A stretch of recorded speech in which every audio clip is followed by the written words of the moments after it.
Hello everybody, welcome to our channel most and more.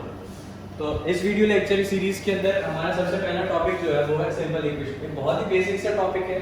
तो चलिए एक अपनी पुरानी जो छोटी क्लासेस में 6 7 हमने पढ़ा था कि लीनियर इक्वेशन एक इक्वेशन होती है, एक वेरिएबल x के अंदर है, किसी y के अंदर है, उसको सॉल्व करना सीखते थे।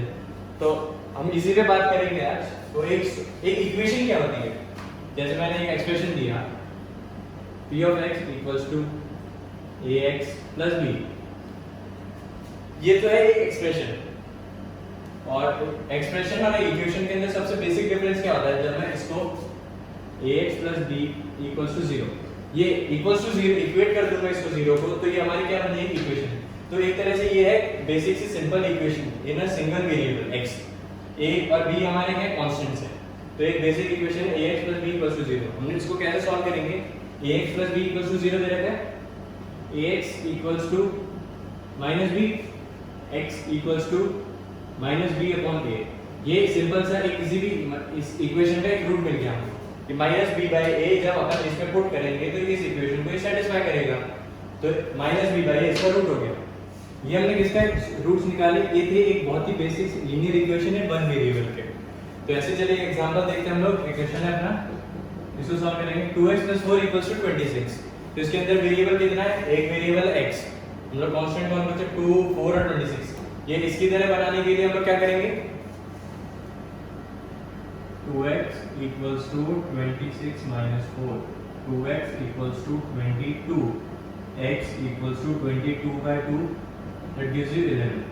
तो मतलब इसका मतलब क्या हुआ, ये जो इक्वेशन दी इसको x equals to 11 रखेंगे यहाँ पे, तो इसको ये सेटिस्फाई करेगा। तो हम लोग के इस इक्वेशन का रूट्स क्या आ गया, x equals to 11। तो ये सिंपल सी इक्वेशन होगी वन वेरिएबल के अंदर। तो दूसरी तरह की इक्वेशन लीनियर इक्वेशन जो होगी सिंगल वेरिएबल के अंदर।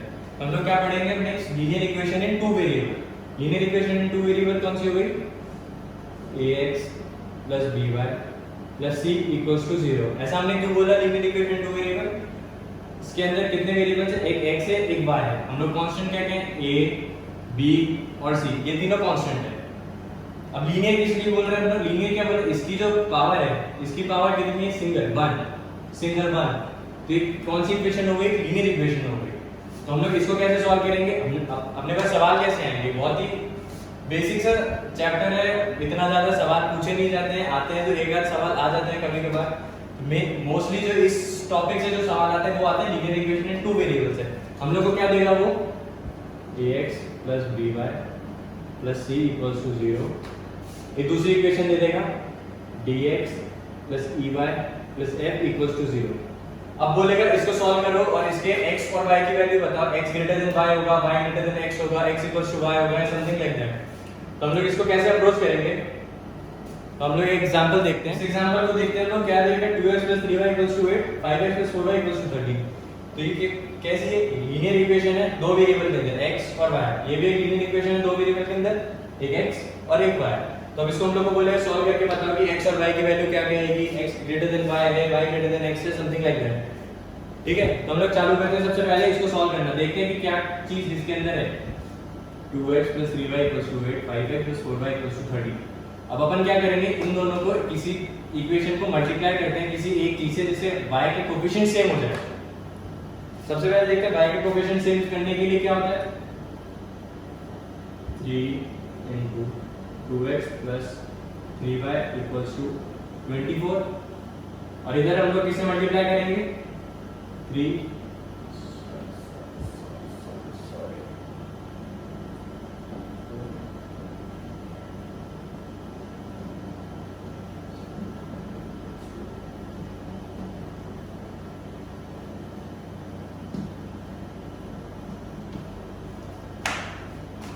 इसको हम लोग सॉल्व करेंगे 8x + 12y = 32। 8x + 12y = 32। दूसरी इक्वेशन क्या बनेगी, 15x + 12y = 39। तो हम लोग क्या करेंगे, इन दोनों इक्वेशन को क्या प्लस माइनस करेंगे, एक वेरिएबल हट जाए अपना एक रहे, तो ताकि हम दूसरी वैल्यू निकाल सके। तो हम लोग क्या करते हैं, इसको माइनस कर देते हैं। तो माइनस किया, 15 - 8 7x, ये कट गया इक्वल्स टू 7। तो इसका मतलब x की वैल्यू कितनी हो गई 1। तो x इक्वल्स टू 1 इसको सेटिस्फाई करेगा। x इक्वल्स टू 1 हम किसी भी इक्वेशन के अंदर पुट करते हैं जो हमारी ओरिजिनल इक्वेशन थी, उससे अपन y की वैल्यू निकालते हैं। x इक्वल्स टू 1 हमने पुट किया 2 into 1 plus 3y equals to 8। ये हम लोग की पहली इक्वेशन थी, हमने पुट किया 3y equals to आया 6। ठीक है, तो हमने y की वैल्यू कितनी निकाल दी है 2। तो y equals to 2 और x equals to 1 इन दोनों इक्वेशन को सेटिस्फाई करेगा। एक बार पुट करके देख लेते हैं। x की वैल्यू 1 डालें 2 plus 6 8 1 5 plus 8 13। हमारा आंसर बिल्कुल सही है। तो हम लोग को उसके अंदर क्या बोलेगा ऑप्शन के अंदर सबसे पहले x greater than y, x equals to y, x is less than y और all of the above। तो समझ गया, ये अपना ए ऑप्शन हो गया, ये अपना बी ऑप्शन हो गया, सी ऑप्शन हो गया, डी ऑप्शन हो गया। तो हम लोग इसमें क्या बोलेंगे, क्या लगाएंगे, x की वैल्यू कितनी है अपनी 1, y की वैल्यू कितनी है 2। हमारा ऑप्शन क्या हो गया, कौन सा ऑप्शन है ये वाला। तो इसका आंसर क्या हो गया सी। ओके, हमने क्या देखा, लीनियर इक्वेशन है सिंगल वेरिएबल, लीनियर इक्वेशन है टू वेरिएबल। अब जो मेन सवाल जो आते हैं प्रॉब्लम स्टेटमेंट वाले, वो हम लोग देखेंगे लीनियर इक्वेशन है थ्री वेरिएबल से। ये थोड़ा सा इंपॉर्टेंट पार्ट है और थोड़ा सा लेंथी भी आ जाता है क्योंकि इसके अंदर हमने को तीन इक्वेशन सॉल्व करनी है, तीन अननोन के साथ है। तो देखते हैं कैसे होती है।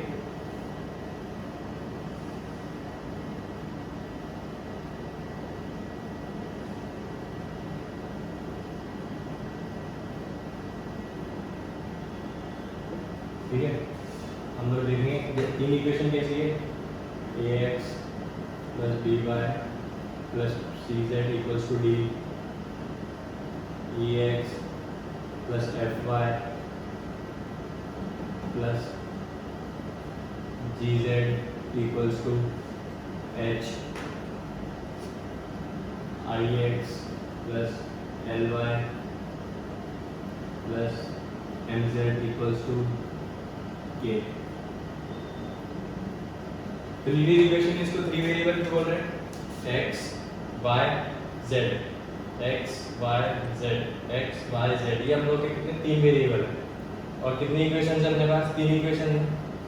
अब इन तीनों इक्वेशन के अंदर constant a b c d e f g h i l m k एक अपने कांस्टेंट होते हैं। तो इसको सॉल्व करने के लिए हम लोग देखेंगे सबसे पहले इस इक्वेशन और इस इक्वेशन के अंदर मैच कराने की कोशिश करेंगे कि ज़्यादा से ज़्यादा अपने जो वेरिएबल है वो एलिमिनेट हो जाए, फिर उसको अपन इस इक्वेशन के साथ सेटिस्फाई कराएंगे कि उसके साथ सॉल्व करके फिर एक नई इक्वेशन निकलेगी। उन दोनों को सॉल्व करके हम लोग एक दो वैल्यूज आएंगी, किसी भी x की आएगी या y की आएगी, या y की आएगी या z की आएगी। तो ये एक एग्जांपल के थ्रू देखते हैं। ये अपने को इक्वेशन दे देगी, अपने को निकालना है x की वैल्यू, y की वैल्यू और z की वैल्यू क्या क्या होगी। तो इन दोनों इक्वेशन को अपन देखते हैं। इन दोनों इक्वेशन से ऐसी चीज़ बनाएंगे जो अपने को इजीली इसके अंदर सब्स्टिट्यूट करने पे अपने कोई एक दो जो वेरिएबल है अपने आप रिमूव हो जाए। तो अपन देखते हैं क्या बनाएंगे, किसके क्या बन सकता है। तो देखते हैं इस इक्वेशन को अगर मैं 2 से मल्टीप्लाई करता हूँ, देखते हैं 2x plus 4y plus 6z equals to 28। इस इक्वेशन को मैं एज इट इज रहने देता हूँ, 2x plus y plus 2z equals to 10। अब बताओ क्या करें, माइनस ये कैंसिल हुआ, ये बचा अपने पास 3y plus 4z equals to 18। ये अपने को मिली 3y प्लस 4z की वैल्यू 18 और अपनी तीसरी इक्वेशन के अंदर क्या 3x plus 3y plus 4z equals to 21। तो हम लोग क्या करें, ये जो वैल्यू है इसको यहाँ सब्स्टिट्यूट कर देते हैं, अपने x की वैल्यू अपने को फटाफट निकल जाएगी। देखते हैं करके 3x प्लस ये की थी value 18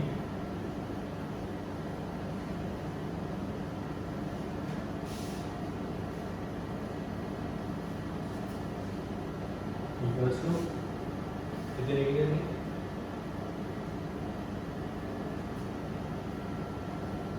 20। 3x equals to 3, x की वैल्यू कितनी निकली, ये अपनी x की वैल्यू निकल गई भाई। तो ये जो वैल्यू है इसमें सब्स्टिट्यूट कर दे, इसमें सब्स्टिट्यूट कर दे, तो हम लोग को फिर वो अपनी कौन सी सवाल बन जाएगी, अपनी निकली बात। तो किसी भी इक्वेशन के अंदर पुट करके देखते हैं x की वैल्यू 1, दो इक्वेशन को लगातार सॉल्व करेंगे, ठीक है। x की value 1 substitute in 2 and 3, x की वैल्यू 1 डाली तो कितना आ जाएगा 2 + y + z = 10, तो मतलब y + 2z = इधर 10 उधर 2 गया 8। एक इक्वेशन अपने पास ये बनी। दूसरी इक्वेशन इसके अंदर पुट किया x की वैल्यू 1 तो 3y + 4z = उधर गई 3 18, तो कितनी बनी 3y + 4z = 18। अब क्या करें हम लोग, अब देखो इन दोनों इक्वेशन के अंदर बनाने की सॉल्व करें। ये दो इक्वेशन निकल गई, 3y + 4z = 18 और y + 2z = 8।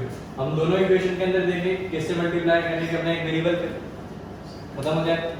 हम देखते हैं इसको मल्टीप्लाई कर देते हैं 2 से, देखिए 3y + 4z = 18 और इधर से क्या आएगा 2y + 4z = 16।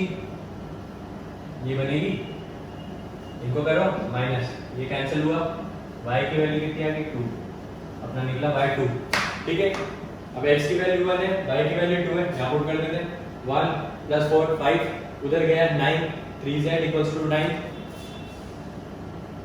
3z = 9, तो z की वैल्यू कितनी आ गई 3। ये हम लोग का सवाल सॉल्व हो गया, x की वैल्यू 1, y की वैल्यू 2, z की वैल्यू 3।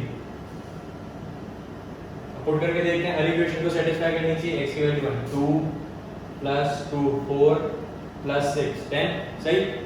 फिर नेक्स्ट इस इक्वेशन पुट करके देखते हैं x की वैल्यू 1 3 + 6 9 9 + 12 21, सही। मतलब अपना आंसर क्या हो गया x = 1 y = 2 z = 3, ठीक है।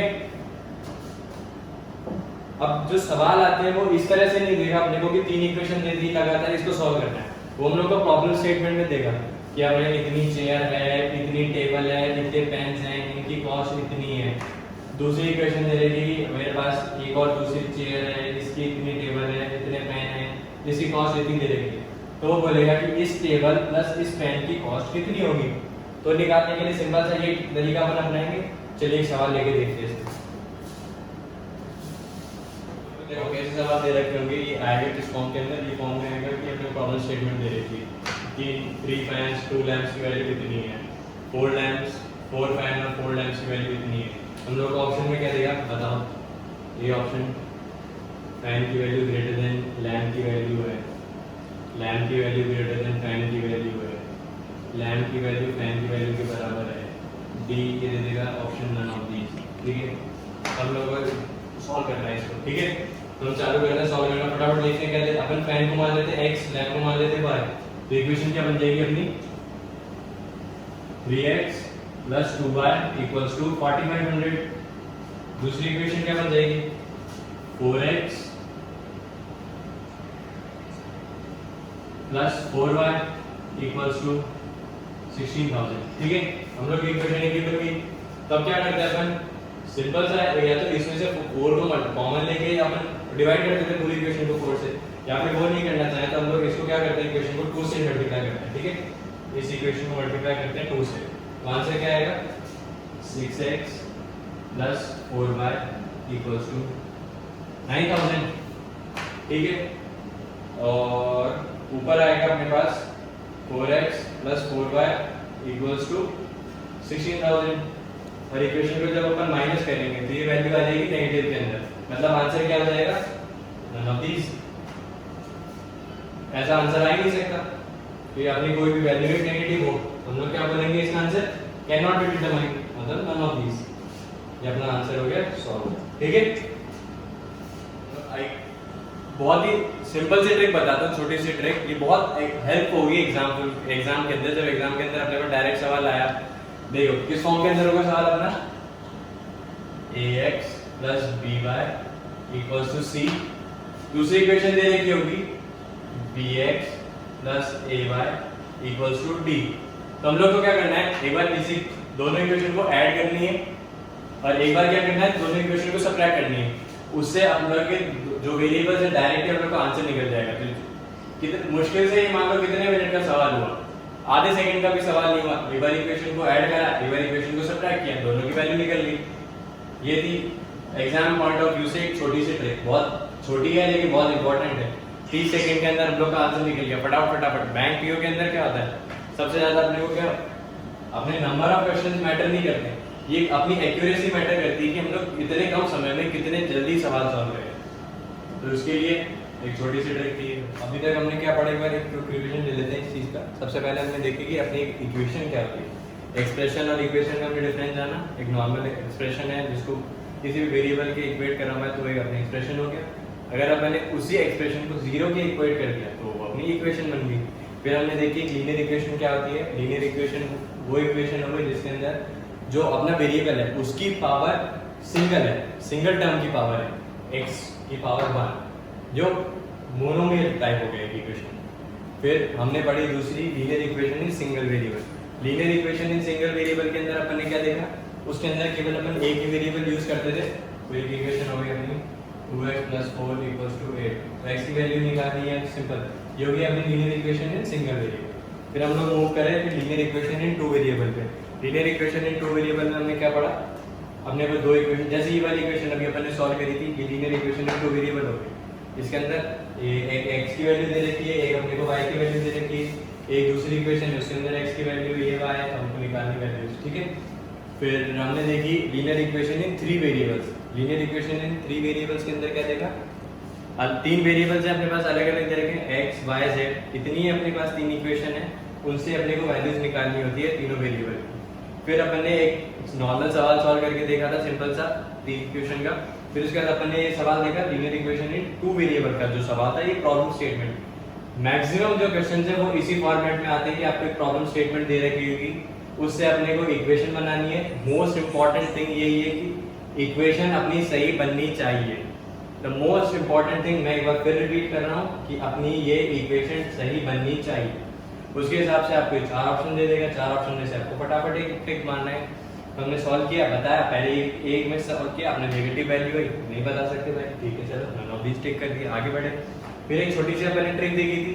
छोटी सी ट्रिक क्या देखी, जब अपने पास जो कोफिशिएंट्स हैं, अपने वेरिएबल के जो कोफिशिएंट्स हैं वो इंटरचेंज हो रखे हो, कोफिशिएंट इंटरचेंज हो रखे हो। कैसे, ax + by इधर है और इधर क्या है bx + ay। तो हम लोग क्या करेंगे, एक बार इक्वेशन को ऐड करेंगे, एक बार इक्वेशन को सब्ट्रैक्ट करेंगे। नॉर्मल सॉल्व किया, देखा ओ ये तो अपना इतना जल्दी आंसर निकल गया, मुश्किल से 30 सेकंड भी नहीं लगे अपने आंसर में। लेकिन अगर अपन इस तरह से करते हैं 5-10 सेकंड ज़्यादा लगते हैं, लेकिन अपना 5-10 सेकंड यहाँ पे अपना कम लगा। हम लोग दूसरे क्वेश्चन के अंदर जो थोड़ा डिफिकल्ट है, जो थोड़ा टाइम देने वाला है, उसमें अपन टाइम देंगे। तो हमने देखा अभी तक पूरा अपना एक चैप्टर खत्म हुआ। सबसे पहला सिंपल इक्वेशन,